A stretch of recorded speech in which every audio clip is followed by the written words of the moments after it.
Hello friends, पिछले video में हम लोगों ने देखा था जेडीबीसी का कोड कैसे करना है। आज के वीडियो में हम लोग देखने वाले सर्वलेट्स कैसे देखना है। तो आपको सबको पता है कि सर्वलेट क्या है। सर्वलेट ये एक जावा का प्रोग्राम है जो सर्वर साइड पे रन होता है, जिसका काम है यूजर से रिक्वेस्ट एक्सेप्ट करे, वो रिक्वेस्ट को प्रोसेस करे एंड अगेन रिस्पॉन्स देने का काम ये सर्वलेट हमें करता है। सो आज हम लोग एक सर्वलेट का बेसिक प्रोग्राम कैसे लिखना है देखने वाले हैं। तो आपको यहाँ पे दिख रहा है कोई नहीं, ऑलरेडी प्रोग्राम करके रखा हुआ है। आपको क्या करना है, यूजर से एम्प्लॉय का आईडी, एम्प्लॉय का नाम एंड सैलरी लेना है। जैसे ही आप डिस्प्ले बटन करोगे तो नेक्स्ट पेज पे वो डिस्प्ले होना चाहिए। इसका प्रोग्रामिंग पैटर्न थोड़ा डिफरेंट है, अलग है नॉर्मल कोडिंग पैटर्न से, but it's a very easy pattern. एक बार अगर आपको समझ गया तो इजीली कर सकते हो। तो ये तो सिंपल हमें HTML क्रिएट करना है। देखो यहाँ पे हमने HTML बॉडी फॉर्म एक्शन, जो हमारे जावा का कोड है उसका नाम, मेथड आप दो लिख सकते हो। It can be either get method और पोस्ट मेथड आप लिख सकते हो। फिर यहाँ पे देखो enter employ ID, input type text से हमारा ये टेक्स्ट बॉक्स बन जाएगा। हमने ये टेक्स्ट बॉक्स को नाम दे दिया क्योंकि यही नाम मैं यहाँ पे यूज करने वाला हूँ। तो हमने नाम दे दिया T1, आपको जो देना दे सकते हो। सेम फॉर हमने T2, T3 तीन टेक्स्ट बॉक्स बना लिए और सबमिट से हमारा बटन बनेगा जिसके ऊपर हमें दिखना चाहिए डिस्प्ले। तो हम इसको सेव कर देंगे, कुछ भी नाम से सेव करो, emp.html। अभी मुझे इसको रन कर या जावा का कोड में एक्सेस करना है। तो सर्वलेट दो टाइप्स के होते हैं, एक होता है जेनेरिक सर्वलेट, एक होता है एचटीटीपी सर्वलेट। जेनेरिक सर्वलेट कोई भी प्रोटोकॉल को सपोर्ट नहीं करता है। On the other hand HTTP servlet, उसके नाम में ही एचटीटीपी है तो एचटीटीपी प्रोटोकॉल को सपोर्ट करता है।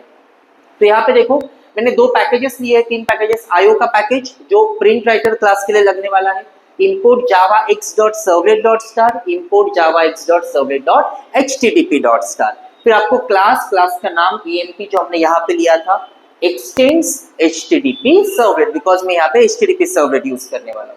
फिर देखो यहाँ पे अगर मैं पोस्ट यूज कर रहा हूँ तो आपको यहाँ पे do post मेथड यूज करना है। अगर आप यहाँ पे गेट लेते हो तो आपको यहाँ पे do get मेथड यूज करना है। तो http servlet रिक्वेस्ट, यहाँ पे दो पैरामीटर पास होते हैं, एक होता है सर्वलेट रिक्वेस्ट और एक होता है सर्वलेट रिस्पॉन्स। रिक्वेस्ट का काम क्या होता है, HTML से रिक्वेस्ट जावा को दे दो, और रिस्पॉन्स का काम है जावा से लेके ब्राउजर पे डिस्प्ले करने का काम होता है। तो हमने दो ऑब्जेक्ट बना लिए, एक HTTP सर्वलेट रिक्वेस्ट का ऑब्जेक्ट, एक HTTP सर्वलेट रिस्पॉन्स का ऑब्जेक्ट, थ्रोज एक्सेप्शन। यहाँ पे नॉर्मल प्रोग्राम में अगर आपको कोई भी चीज डिस्प्ले करना है तो हम लोग system.out.println यूज करते हैं। यहाँ पे आपको प्रिंट राइटर का ऑब्जेक्ट बनाना पड़ता है। तो हमने देखो print writer is a inbuilt class, तो PW कैपिटल रहेगा, उसका ऑब्जेक्ट बनाया। और मुझे किस पे डिस्प्ले करना है भाई, रिस्पॉन्स में डिस्प्ले करना है। तो response dot gate writer, so gate writer is the method of print writer class. Response का आपको कंटेंट टाइप सेट करना है, टेक्स्ट HTML। तो यहाँ तक ये कोड तो सेम है, कोई भी आप सर्वलेट का कोड लो। फिर मेरे को क्या करना है, ये जो चीजें हैं तीनों टेक्स्ट बॉक्स में मुझे यहाँ पे एक्सेस करनी। तो there is one method get parameter, और वी आर रिक्वेस्टिंग ना भाई HTML को भी मुझे तू इनपुट मेरे पास दे। तो request dot gate parameter T1, तो T1 नाम के टेक्स्ट बॉक्स में मैं जो भी डालूंगा वो EID में स्टोर हो जाएगा। सेम T2 में जो भी डालूंगा ये नेम में आ जाएगा, T3 में जो भी डालूंगा सैलरी में आ जाएगा।